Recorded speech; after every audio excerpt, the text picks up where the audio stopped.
Assalamu alaikum warahmatullahi wabarakatuh. I'm a student of Yeungnam University, undergraduate student. My department is Russian language and literature. I'm a Korean Muslim. My name is Jinu. Muslim name is Musa. Why do we hear a lecture about biography of prophets? Because prophet, it is our role model of our life, our iman, our marriage, and any other doing in life. So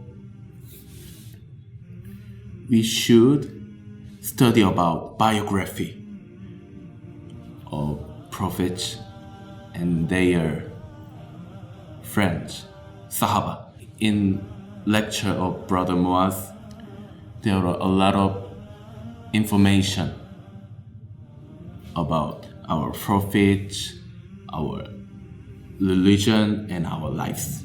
I'm taking a lecture about Holy Prophet in my country, South Korea. I want to recommend these classes for you.